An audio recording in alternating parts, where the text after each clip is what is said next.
So, Omar bhai, stage is yours. Right. Thank you Thank you so for much, coming. Numeric. Yes. Hello, everyone. My name's Omar Khursheed. I recently finished a CS master's degree at UMass Amherst, and I've been working at Amazon as an applied scientist doing speech research since January. Um, I came to the US in 2019 right after my undergrad at Ali Muslim University, where I majored in computer engineering. The reason we're here is that so I can perhaps give you some tips about the GRE, how it's structured, and how you can do your best. I scored a 335 on the GRE when I gave it in 2018 out of 340, with a 4.5 out of 6 on the analytical writing section, um, and 166 verbal and 169 quant. So those are the numbers that you're probably interested in. And yeah, without further ado, I'll just get started. Um, I have time for questions at the end. I hope to keep this under 30 minutes with my presentation itself, and then we can do questions. But if you have any doubts in between, feel free to chat. And Sabah, can you please interrupt me if I miss any questions that you feel are important at the time, or Okay, if sure. we can Sure, leave them. sure. No. Uh, Sure. Everything is appropriate at the time is fine by me. Mm-hmm. All right. So what is the GRE? The GRE's full form is the Graduate Record Examination. It's primarily used in grad school admission criteria and for some scholarships. It's a standardized test. You're likely familiar with standardized tests back home. The CAT is one such test. The TOEFL and the IELTS are such tests. It's an adaptive test. That means the difficulty scales with how well you do. And we'll come to that later. And it's usually computer based at this point. I think 99% of GRE test takers are computer based. So I do not expect anybody in this session to be taking the paper based GRE. So we're going to focus on the computer based GRE only. So the maximum time for the GRE is 3 hours and 45 minutes. Uh, you can always end a section early. So that's why I'm saying maximum time. It has 6 sections, 2 will be verbal, and each of these will be 30 minutes long. You will have 2 quantitative or math sections, 35 minutes each. 1 analytical writing section, 30 minutes, 2 parts, so a total of 60 minutes. And then you will have either 1 unscored or research section, which can be either verbal or quant. So often, and you will not be able to tell which of those, so the unscored or research section does not actually count towards your score. So I remember during my test, I had 3 verbal sections and 2 quant ones. So I could tell that one of the verbal ones was the research section, but I wasn't sure which one. I I guessed it was the hardest one because I didn't think I did very well on that. But there's actually no way to tell that. These are used by the GRE for uh, adapting their scores as well as for testing out new test beds of questions. Yeah, and the verbal and quant sections are adaptive. This is important, but there's no applicable knowledge to here. You can just know it. There's nothing to do with this knowledge other than just to be aware of it. Uh, so the first section of each will be of average difficulty, and the second one will be adaptive based on how you did in the first one. So if you did well, the second section will be harder. If you didn't do so well, the second section will probably be easier. And the GRE creators, they have some calibration which takes these difficulties into account. So you're not necessarily penalized for having done well in this first section. So again, this is not actionable knowledge, but it's good to know. Do your best on every single section. That's my takeaway from this. Don't try to game the system because the system is built in ways that it adapts to attempts to game it. Okay. I like always going over a set of tenets, which means like some principles to take through your standardized testing journey. And this also involves what the GRE is not. It is not a test of your ability in your chosen field unless you're taking the subject GRE, which is a topic for another day. It is essentially arbitrary. It's 10th grade to high school level math questions and verbal questions, and is mostly used as a filter to reduce the number of applicants that a university has to go through.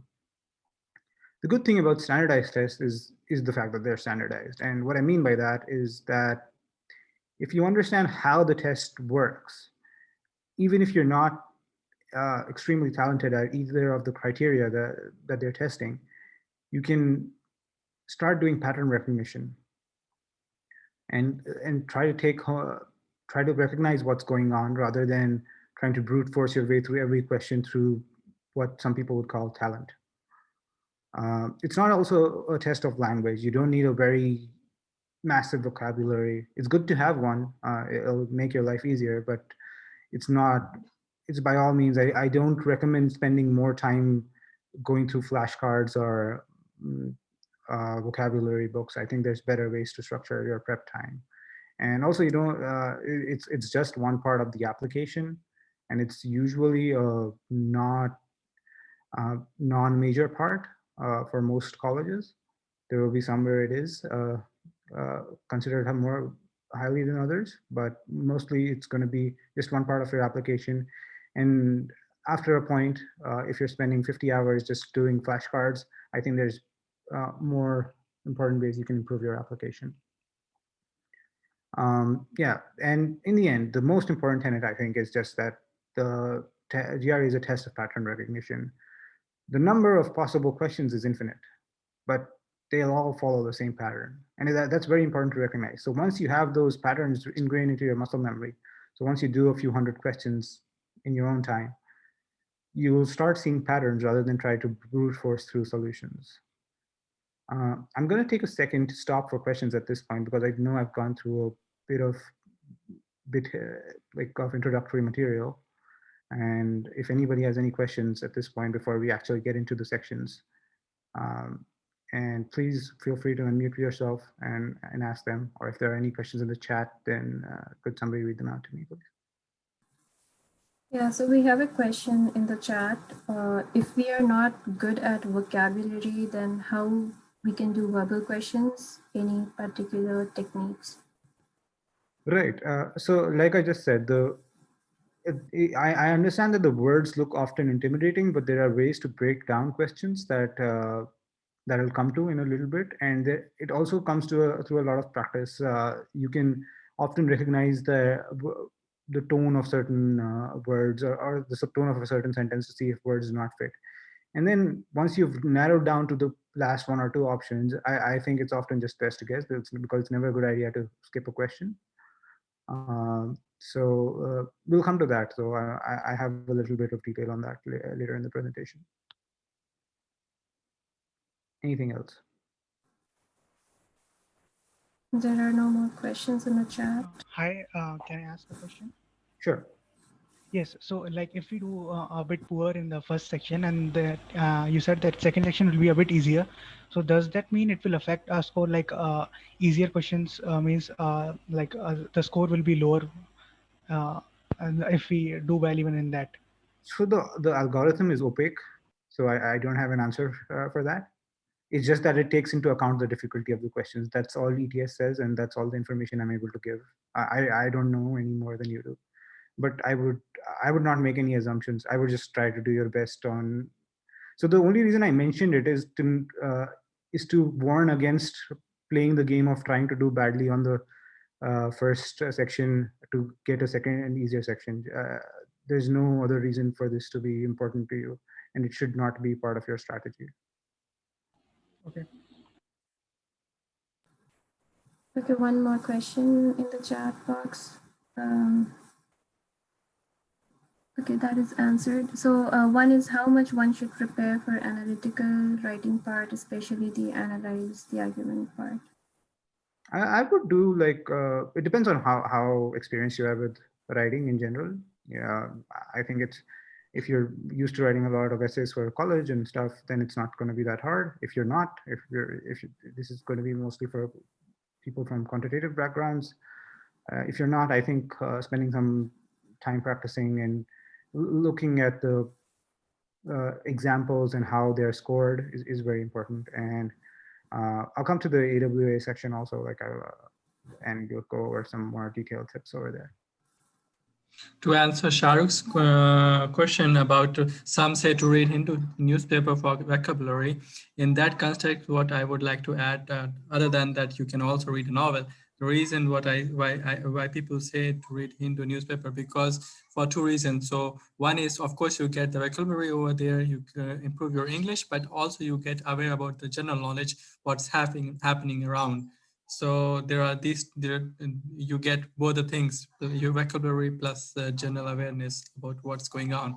So what I will say that it's not really particularly that you read the Hindu newspaper. You can also read a novel of your choice, or wherever you can improve your English, just read that. So over to you, Omar. Right. That's a good question, and Salama makes good points. I would caution against reading the newspaper. Like, so if you have some GRE prep time, right, for example, I would caution against reading a newspaper or reading a novel during that time and saying that, you know, this is part of my preparation. If you enjoy doing it and if you think it's useful for you personally, then it's okay. But substituting it for actually sitting down and doing questions, I personally am not a big fan, because the efficiency is going to be very low. Like, so you'll have one word every 100 words that is that you're stuck on, and then you look it up in a dictionary, and then, you know, that sentence may be the kind or not, or may not be the kind that appears on the GRE. Your time is probably better spent doing the actual questions. And like as Sabahuddin Bhai said, that if you enjoy it, if you think it's useful for your general development, feel free. Yeah, but as a GRE prep tactic, not the most efficient way of going about things. And as I said, you want to be efficient about standardized testing because it's going to be only a part of your application. I think we can take the questions in a bit later. Maybe you'll be covering a couple of things that people are asking right now. So Yeah. I'm making note of the questions that haven't been answered yet. And once the presentation is done, then I'll shoot it to you. Does that sound good? Thank you, Tanvi. Thank you. Thank you so much. We'll move on now. I'll come back for everybody's questions. Okay, verbal. We've already gone over what the length of it is. It's going to be 30 minutes to 2 sections. Why do people think they struggle? Because lots of people do, especially people from quantitative backgrounds. They either believe they have a weak vocabulary, or a lack of an extensive reading background, or just that the language of the questions is twisted. These things are true-ish, I would say. But I think for most people, it's not really about these things that brings down their scores. So first, let's come to a weak vocabulary. The GRE is not a spelling bee or a dictation competition. It's about applying what you know and making strong, educated guesses. The only vocabulary resources I would spend time on are flashcard apps that you can do while, like, you know, standing in the line for a bank or doing something. So it shouldn't take any extra time. You shouldn't be sitting down in front of your computer or on a desk while you're preparing for the GRE and staring and swiping through a flashcard app. It should be more like, you know, something you can do all the time, that during everyday life. And it's important, I think, to know how words are structured a little bit. So how prefixes and suffixes can make words positive and negative, like inflammable and things like that. And I think reading tone is something that you need to practice. I think the tone of sentences is very important. I'll come to some examples in a second, because that gives you a lot of indication into what a word can be. Of course, there's sometimes going to be places where you're just stuck because a word is too hard, and that happens, but that's all right. Once or twice making an educated guess is okay, but most of the time, you should be able to narrow it down to 1 or 2 options and then make a guess. Okay. So the other 2 points are covered by this. So limited experience with complex tests. The GRE does have complex questions. They're often twisted and difficult to read. But here comes in the main tenet that we've been going over so far. And it is one that I'll keep coming back to throughout this presentation, because in the end, I can give you all the tips that you like, and I can help you out with any questions that you want. But there's no substitute for developing the muscle memory to recognize the patterns and to understand how questions are structured. So as soon as you see a question which starts with "what does the author mean by," you're already scanning the text, looking for looking for the part of the passage where the author has been mentioned, where the certain thing that the author said has been mentioned, and you're already there, instead of having to make conscious thoughts. And we'll come to reading comprehension and different types of questions one by one. So let's look over at the different type of questions for now. So first, you'll have sentence equivalence. So what this is, you will have to select 2 answers that best match the question. And they will need to be essentially the same answer. So if you look at the question here, even though the setting reveals strong opinions amongst the cast, the movie director found it inoffensive, distorted, neutral, happy, outrageous, and distrustful. So you can see that what's the important word here? The important word is though, because it shows you that there's tension between the beginning of the sentence and the end of it. So it seems that the setting was pretty polarizing amongst the cast. The people had strong opinions about it. But the director, he did not find that to be the case, right? Because of the word though. So what could be the 2 answers for this one? So if you look at the options, A, inoffensive, seems promising. B, distorted, not sure. C, neutral, this seems like a decent option. D, happy. There's nothing that points to the director really being happy about it in this question.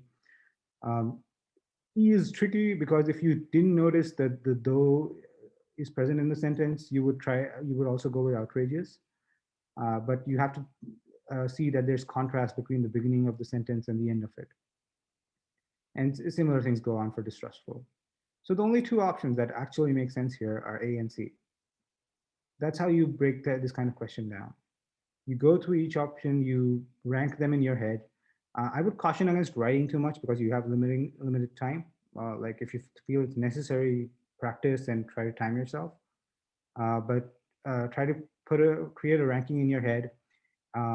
One thing that's important, and we'll come to the do section now. Look for the easiest option that you think fits, and then look for a synonym.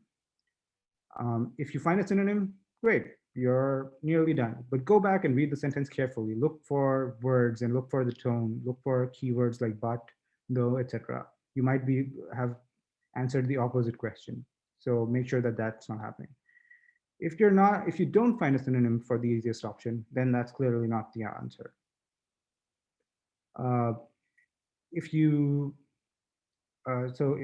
Go back to the sentence again, look for the keywords, look for the tone of the sentence, and don't panic if you see an unfamiliar word. Usually like 4 out of the 6 words you'll probably know or have some idea of what's going on. And if you know one of the answers and you know the other 3 words, you basically only have 2 options to select one from.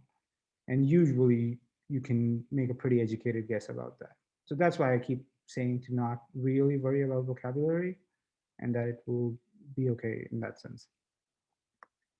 All right, let's move on to the next type of question. So there's fill in the blank questions. Yeah, so these can be fun. I used to really enjoy this kind of question. Yeah, so you will have 3 type of fill in the blank questions. Some will have only 1 option, some will have 2, some will have 3. Here in this question, you will see again that there's a lot of heavy lifting being done by the first part of the sentence. You can see that there's already conflict being built up. So how did the rest of the league feel about the footballing calendar being adjusted? So So you can immediately tell that they would not have been unhappy. So you can tell that cognizance, which is just recognizing something, is not the case. So chastised and aggrieved are both negative words. So yeah, but chastised actually means to scold someone or to punish someone. Um, I think that's sort of the meaning. Yeah. So that's not quite right, because the rest of the teams won't feel chastised, right? They would feel unhappy about it. So the only answer that's possible for A is aggrieved, forcing authorities to compromise. So the fun part about this sentence is that it could actually end without the blank and it would still be a correct sentence. So, but what is the word here that most fits? There's no point in disputing compromise. The authorities would actually like to make a compromise happen. Bolster means to increase, and broker means to facilitate. So if you're stuck between these two options, it's time for your educated guess. So, and you can, so if you don't know the meaning of what bolster is, you can actually look at the word broker and go back to your, brokers for flats and for things like that. And what do? They basically negotiate a compromise between the needs of the client and the needs of the homeowner. And you can kind of look at it that way. So it's always better to contextualize things in terms of what you know if you don't know exactly what the verb. So the word broker, we usually use it as a noun. Here it's used as a verb, but they're essentially playing the same role. So if you know the noun, like most people do, you can just apply the same logic here. Again, the do's and don'ts here will be very similar to those for sentence equivalence. Read the entire sentence before picking options. Tone is very important. Be systematic. Pick one option at a time. And once you filled in all the options, go back, read the sentence, see if it still makes sense. Because because it has to make sense as a whole. Sometimes two options will be correct in just like if you look at just half of the sentence, two options might seem correct. But when combined with the first option that you've selected, only one of them will ever be correct. Don't also be afraid to skip these questions and come back later, especially for 3 blank ones, which can take like a fairly long amount of time. So I think it's always okay to skip these questions for a while and come back to them later if you have time, because you want to optimize for the highest score, not get your ego beaten up by a single question.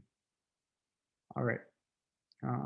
Next, reading comprehension.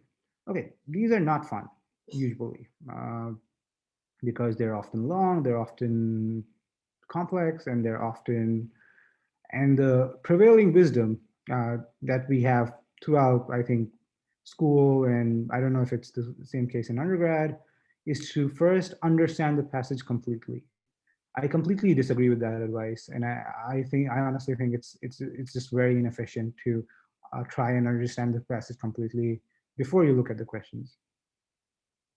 Read the passage quickly, skim through it, learn how to skim, practice reading quickly, try to get through this sort of passage should take you under 2 or 3 minutes, I would say, at the most.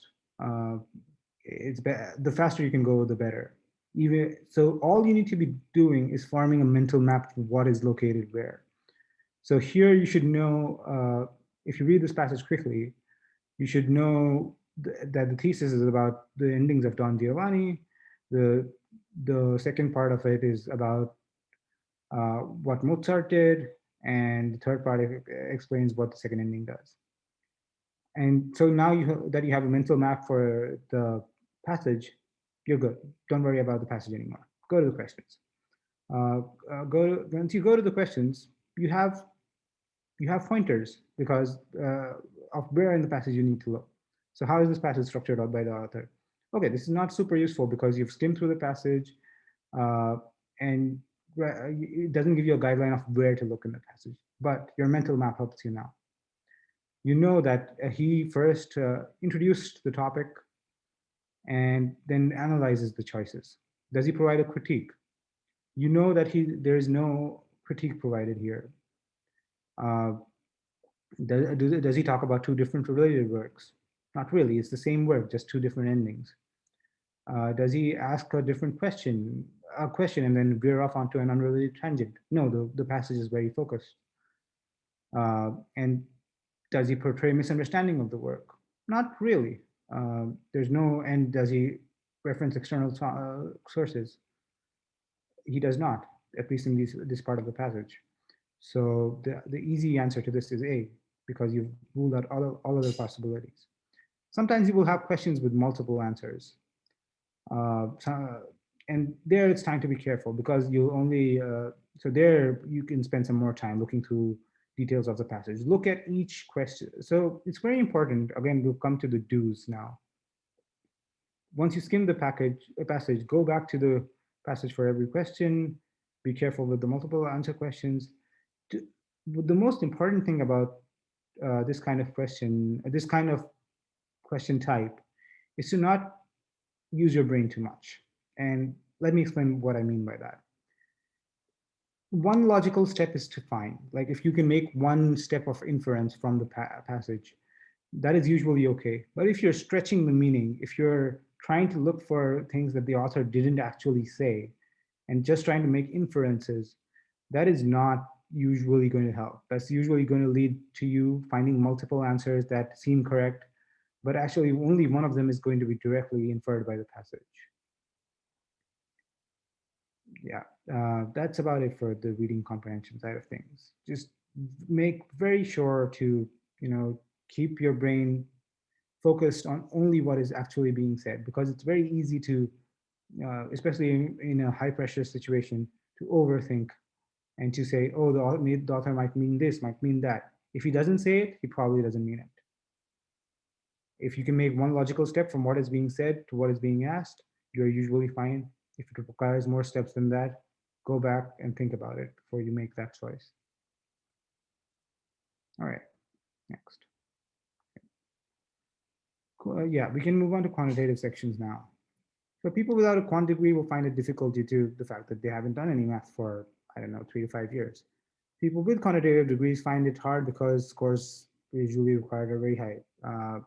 Just anecdotal evidence, a competitive score for a CS master's program in the US, at least in the top 40, would be a 167 out of 170. And that gives you an idea of how how few opportunities you have to get stuff wrong. But how do we solve this problem? We go back to our most important tenet throughout. We practice. We develop pattern recognition skills. For people without a quant degree, you realize that this is the pattern. I don't necessarily need to be a master of math. For people with a quant degree, you stop yourself from solving every question from scratch. You instead start to use strategies and tricks that are specific to the GRE that you wouldn't use in real life, and you have all the time in the world to solve a problem. Okay, now that we can go over the question types. So one question type is usually a quantitative comparison. So, and here it's always a good idea, especially if it's an equation, to plug in numbers. And so, but the issue with plugging in numbers here is that often this will hold for a certain type of question, but it will not hold for a certain, it will hold for a certain type of numbers, but it won't hold for a certain type of other numbers. So it's always best to try 3 things: a positive, a negative, and 0. Usually if the equation that you're looking at is true in all those cases, for example, if you have a positive, negative, and 0 for this equation, you can always tell that I think quantity A will be greater if you try all of those one by one. And after that, you should be good. Simplify the equations. So here you actually, this is a quadratic equation if you look at it, right? You just put a question mark sign in between of them and try to simplify, do an x squared plus 1 minus 2x plus 1, x squared minus 2x plus 2, and then try to solve that like a normal quadratic equation, and try to plug in numbers, but don't try to go to the solution all the way. It's usually just easy to plug in numbers before you start hammering away at the equation. Yeah, and this is like, it'll be tempting for the quant people to apply their skills that they've developed over so many years. It's going to be a waste of time because, if it's possible to just plug in 2 numbers, even if that's not the most rigorous way of solving the question, In the end, you only want the answer to get a good score. Nobody cares about showing your work here. So avoid that temptation. And you can only avoid that temptation by taking that practice. Because at the beginning, when I started preparing, I didn't think I needed any quant guides or quant strategies. I thought I had a math background for a very long time and I would be fine. I was mostly fine, but I was taking too long with my questions and I shouldn't be taking that long. So it was more about learning how to approach problems that you would solve in a different way, in a more simpler manner, rather than making use of all the knowledge that you have at all times. Right, let's move on to the next type of question. You have multiple choice questions as well. Some of these will have single options and some of these will have multiple ones.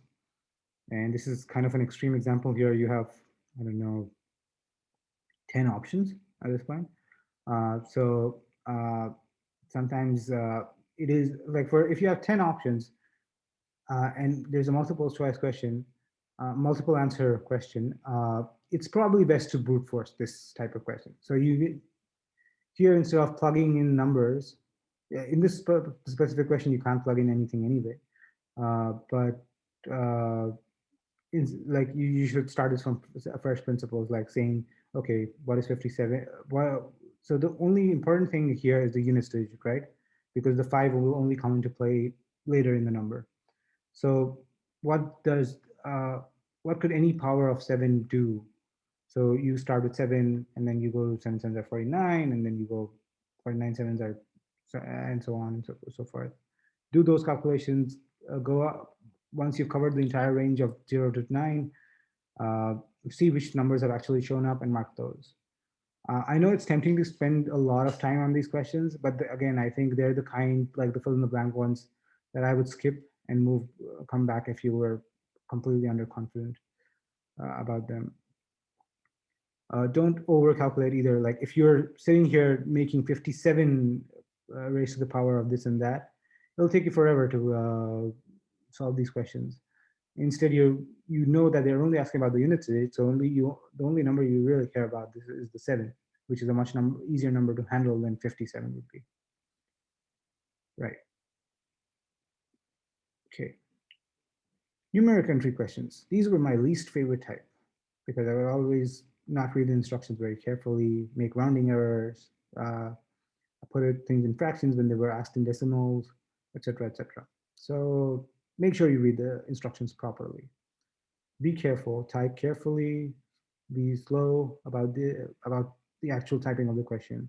Answer the exact question required. There's no options here. So in other questions, you have options that kind of keep you on track, that kind of tell you what they're looking for. Here, it's a free-for-all, right?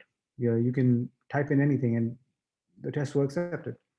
Approximate only as asked. If they don't ask you for an approximation, give the answer in a fraction or in a full decimal. Only round as much as they ask you to.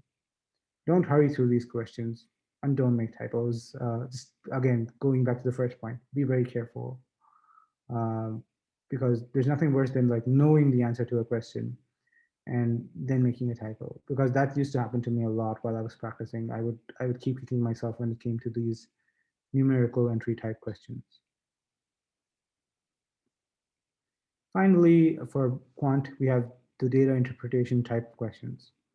So this is the kind of question that is easiest to practice. I think lots of tips here are not very important, except to know that if there's bar charts and circle graphs and stuff, they're drawn to scale. So you can actually look at the diagram and make inferences from that. While in most other cases, unless it's specified, the figures will not be to scale. If, like, for example, there's a geometry question or something, you'll often have a triangle that looks equilateral, but unless it's actually mentioned, it's not necessary that you can assume that. Learn how to read a chart carefully here. Practice multiple types of questions. Sometimes, and these questions are worth often a lot of points because one chart can have multiple questions attached to it. So it's important that you get a hang of these. Don't rush through the data again this time, especially if sometimes there's large data and if you rush through it, you'll miss something or the other. And this is kind of like a reading comprehension type of question that I'm saying don't rush through the data, but also don't spend too much time on it at the beginning. Instead, look at it at the beginning, read a question, and then come back and look at it carefully. And just like we did for reading comprehension. Don't guesstimate unless you're sure that the figure is doing exactly what you think it is. Right. Okay.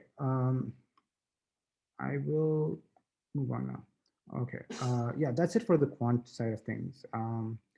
For the analytical writing sections, there's going to be two tasks. One is going to be analyze an issue, and one is going to be analyze an argument. And we'll discuss both one by one. For the analyze an issue type of questions, so you'll sometimes be given a policy, like for instance, a city is trying to remove a park for a roadway that will give access to X number of people, or cut down commute times by X, and you need to take a position either for or against it.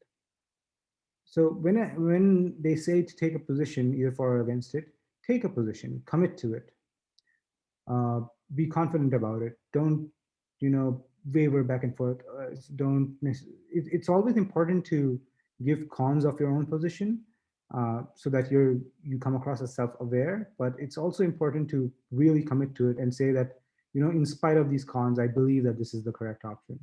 If you believe that it's more important for people to get to their offices quicker than for a park to exist, commit to that side of things, and try to come up with data points in your own head, because this is also about imagination. You only have the issue to go by. So here, your imagination is important. Be descriptive and imaginative. Think about scenarios where where your position on the policy would help, and also think about the examples where it would harm. Couch them in language that is committed to your cause, but still come up with those examples. But again, nobody likes a devil's advocate. Don't waver between positions. Be committed to yours, and mention its cons, and don't deter at all. Start the passage by committing, and then describe. Also, with the GRE, I am usually against writing for the sake of it, but I've noticed that the longer the passage, as long as it's not empty words, the better the score you will get. So practice writing, practice taking the time to really get to grips with this kind of question. Send your mentors or myself your practice prompts, and we can try to take a look at least a couple and give you some feedback. Go over the scoring rubrics and whatever material you're going over. The EVS guides have very clear scoring criteria, and it's important to go through that. And another fun thing about these writing prompts is that every single prompt is available with the EVS. There is going to be no mystery. So I would advise against really trying to practice every single prompt, but it's always good to give them a skim so you have some idea of what might be going on. And if you have the time to actually think about what your arguments might be to each one of them, yeah, but that's up to people. That's where your mileage may vary. That you might find your time best suited for something else, especially if you're in a quantitative program and applying to quantitative programs, where I think anything above a 3.5 or a 4 is usually considered okay. Finally, analyze an argument. Okay, here you will have a full passage to read, and then you need to analyze the argument and find flaws in it. So here it's very important to know how arguments are supposed to be constructed. You have a premise, and then you have the argument about it.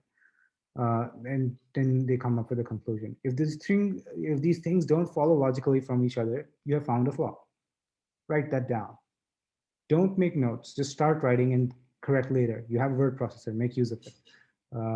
There's no cutting. There's no erasing. You can always come back and edit later. Once you start reading the passage, and once you find flaws or don't find flaws, comment on them. Say that this part of the sentence does not exactly follow from this premise that the author is building upon.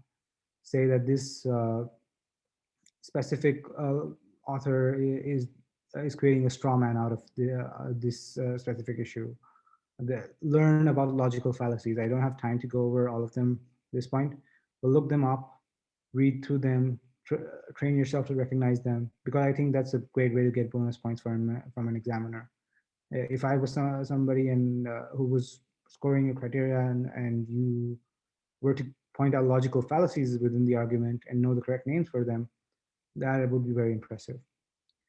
Again, longer is usually better because there often these passages will have a lot to say. And if your answer is too short, I suspect you're actually missing something rather than you've just found all the arguments and you're done. But again, don't be vapid, don't be over long. There's no position taking here. You don't give your own opinion, you don't share your own views, unlike the previous previous type of question where you were supposed to take a position and express your opinion and express your own views.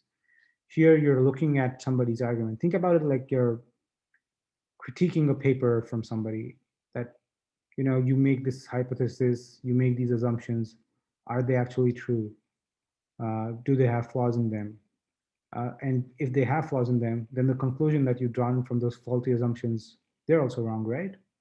Try to make that kind of argument. That's important. All right. Finally, coming over to like general tips for the GRE, because I think I'm slightly over time now. Understand math notation. ETS has a booklet. Go over that. Reach out to me if you can find it. It'll tell you what type of figures are to scale, what type of figures are not, etc., etc. All these tricks and tips and any more that you find will be useful, but practice is going to be more useful always. And try to optimize your training for what is hardest for you. I think we often try to we often spend empty time doing a lot of easy things. Like if you're good at, I used to enjoy fill in the blank questions. I used to do a lot of them. But I think it's more important that you actually spend your time on things that are harder for you rather than those that are easier. Think of it like a sport or weightlifting or something. If you're bad at a certain part of the sport, practicing the other things is not going to help you. Okay, I have some final thoughts before we move on to questions. So I always try to mention this when I'm talking about standardized testing, because I think it's important, both from an inclusiveness perspective and as a perspective of looking at the admissions and higher education as a whole. I am not a strong proponent of standardized testing. Lots of colleges have begun to phase it out now. Reasons for this are complex and sociological. Often people with backgrounds and with access to more money, more resources perform better rather than due to any innate talent over here. And I think that's very important to know. And I think it's nice that the colleges are taking cognizance of this. Because, for example, like if somebody grows up in a purely English-speaking country, goes to purely English-speaking schools, they will have a definite advantage over somebody who does not. And for admission to, say, a science-based program, is that advantage, if that advantage translates to one person being admitted over the other, is that really fair? So I'm glad that schools are looking at this, and and we'll see that we're seeing the GRE either revamped or phased out sometime soon. There's also the costs of the exam and the test prep industry that's built around it that I think is very often a big time sink for students, that they can better develop their research skills, better improve their mastery of the subject that they're actually applying for. And my thoughts on this are long and varied, but I thought I'd give you a gist. And I'm happy to take any questions now. That said, I think if your program requires the GRE at this point, take it seriously, give it your whatever important it's due, and try to do as best as you can, because as long as it matters for the program, it should matter for you. Thank you. Please, I'm happy to take any questions at this point. I'm going to stop sharing my screen. Thank you, Omar, and thanks a lot for sharing your thoughts. And such a nice, those are like the key points which you should keep in mind when you are preparing or when you are finally at the exam place. So with that said, so Tanvi will now take over about the questions, what's Sure. left. Yeah. Thank you. Yeah, thanks, Omar. That was quite a presentation, like having all the tips for the applicants here. So few questions I see which were not answered. Okay, I'm not sure this was answered or not, but I'm reading it again. How much one should prepare for analytical writing part, especially the analyze the argument part, and also should we use only American English? So how much you prepare is, again, like I said, it's based on your experience writing. If you have if you're from a background which requires a lot of critical writing, or a lot of essays, I don't think you need to prepare very much. But if you don't, if you're from a quant background or an engineering background, I don't think I wrote a single essay during my undergrad, which I wish I had. If you have that kind of background, I think spending some time practicing is important. Like shoot for the 3.5 to 4 at least, so that your program does not have any questions about your ability to write at all.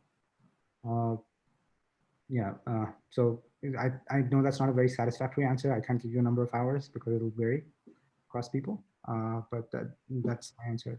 To the second part, I'm not sure what, do you mean like spelling wise or phrasally? I think it's okay to use a bit of British English, or if you just mean like whether you should use a U in color, that's all right. Like, I don't think anybody cares about that.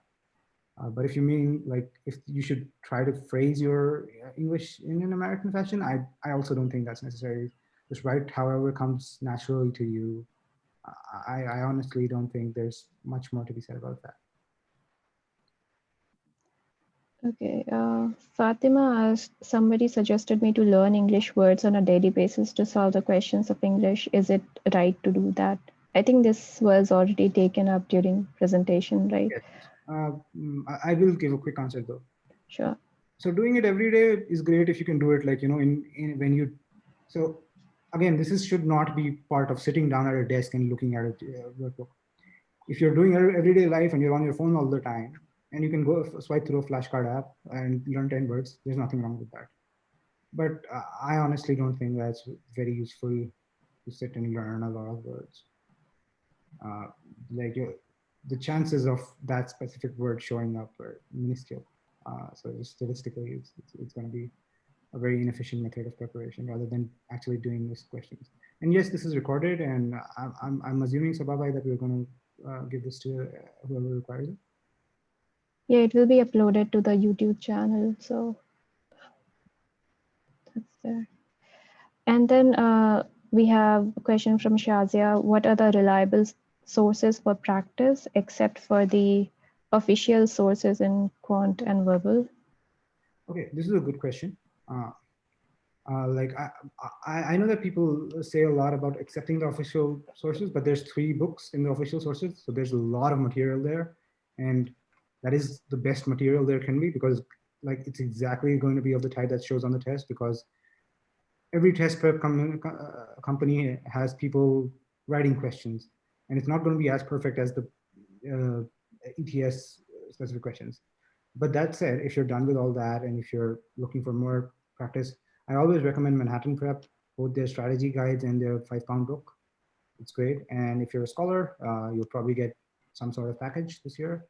And I would spend a lot of time with that, take some practice tests.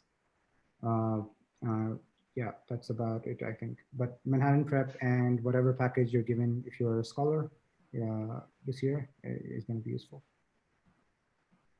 Yeah, I think we can email all these resources as well, maybe from where, Omar, you mostly practiced, so that people know all those names. Yeah, just to follow up on that, we have a primer prepared for people. So if you need it, just email me directly and at omarkhu@gmail.com, and I will get back back to you. I will send it to you. And if you go do everything in the primer, I don't think you will because it's a lot. But if you do everything in the primer, I don't think anything is, I don't think you'll run out of material. Let's say you'll run out of useful material because you will be over prepared at that point, I think. Okay, Ursulan has asked, is there any platform or source from where we can practice sectional tests like for verbal and quant? Because full tests are limited and one needs to reserve it for last. So every, so like these Manhattan Prep guides will have a lot of purely sectional tests. They'll have a lot of practice drills.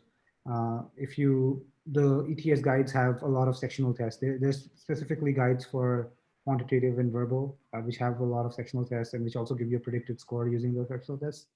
So those are pretty useful.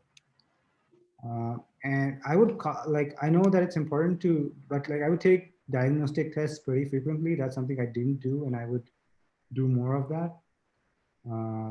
So definitely don't like save all their tests for the last week. That's not very useful because if you're in your last week, how are you going to act on the feedback that your full test gives you, right?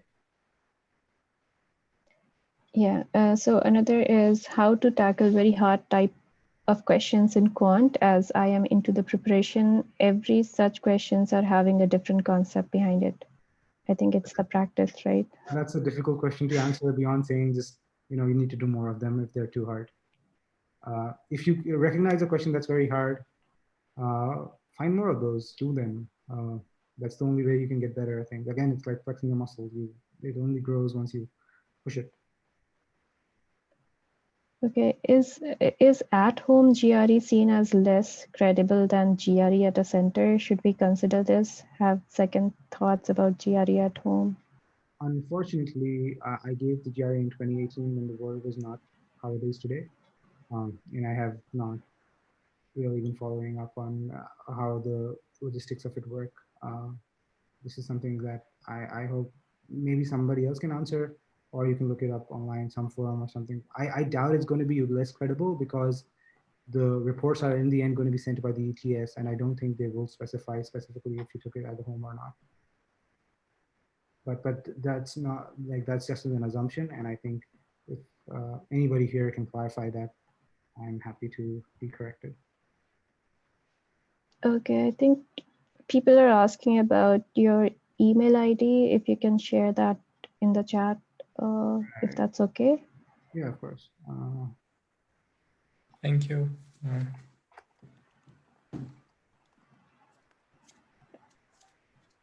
Yeah, I think the questions like how much time should we devote every day for GRE, and I know along with that you must be doing some internship or net exams, but there is no really right answer. I don't know, Omar, what's your take on this?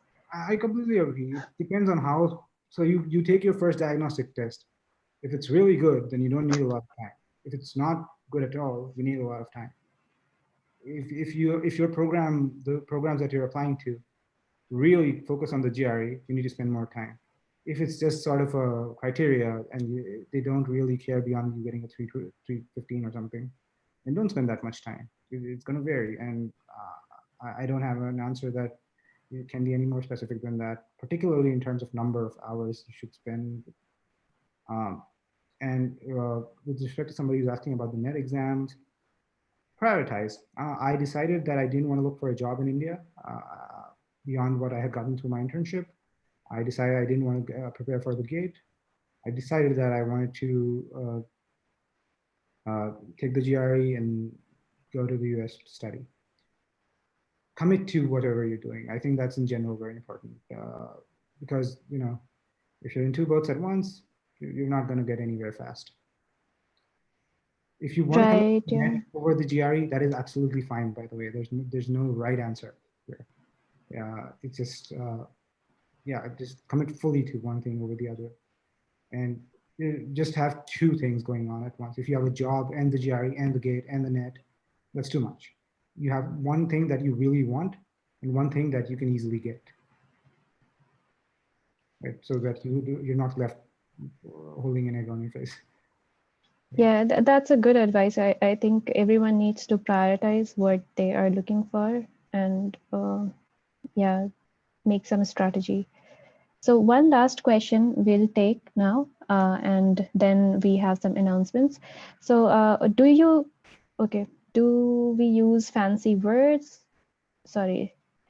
Does the use of fancy words affect our score in AWA section? Like same thing can be written using both fancy or normal words. So does it have any impact? I would say no. I would say having a decent vocabulary helps, but it's very easy to tell when somebody's writing like a thesaurus, and I really dislike that. So clarity is more important. If you can convey something simply and well, I think that's just as good as using something fancy. And I personally prefer it.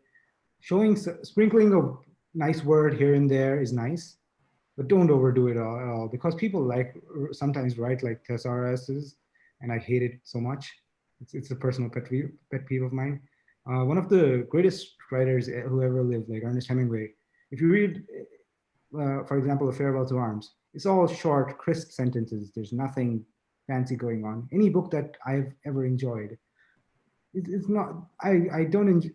If I'm enjoying beautiful writing, it's not because it's necessarily complex. It's the writing is only beautiful if it's understandable.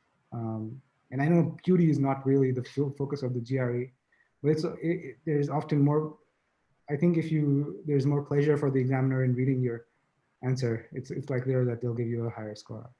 So I would focus on aesthetic rather than aesthetic and content rather than actually forcing yourself. What's a better word I can use for this? Rather than, okay, here's an appropriate word for this. Yeah, and so someone asked, since we are talking about writing sections, can we use statistics and figures? So in the analyze and argument section, you can only use what's already in the passage. In the other one, sure, I guess. If you know they're true, if you're confident in them, yeah. By figures, I just mean you mean numbers and not drawings, because you're not going to be able to draw. Okay.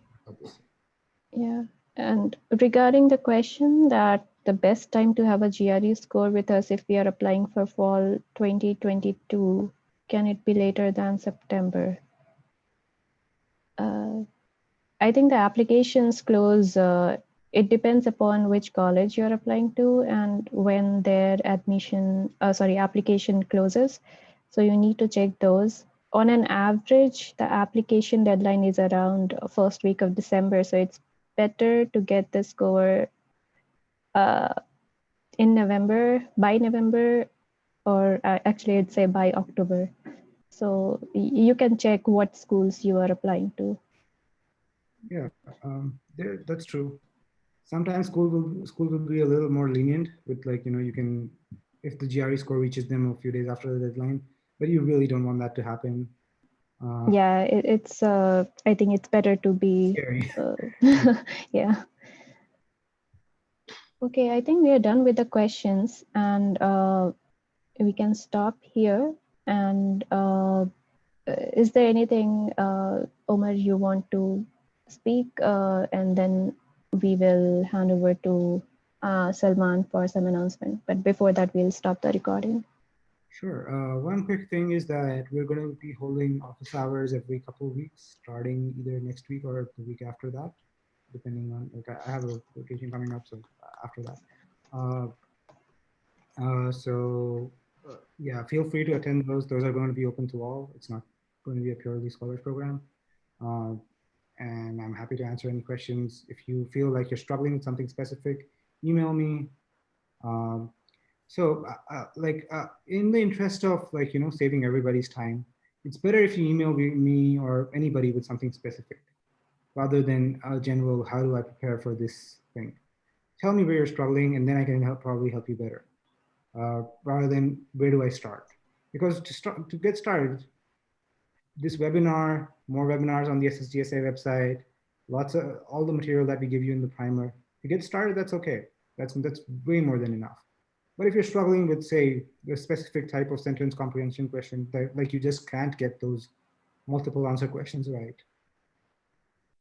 come to the office hour or email me, and we can sit down and actually go through like 5-10 questions until you feel a little more confident about tackling them. And yeah, so I think that saves everyone's time, not just mine. And it's more useful feedback for you because you can act on it. And I would like to just say thank you to Salahuddin and Salman and Tanvir for the opportunity. I really enjoyed talking to people. I've been very fortunate with first to get the SSGSA scholarship, and then for my career to have progressed in the way that it has. I'm very glad about the opportunity, and I'm very happy to give back whatever I can, whatever information I can. So thanks so much. It was a pleasure to have you here, Omar, and thank you for your time. So Salman will continue from now. Okay. He has something.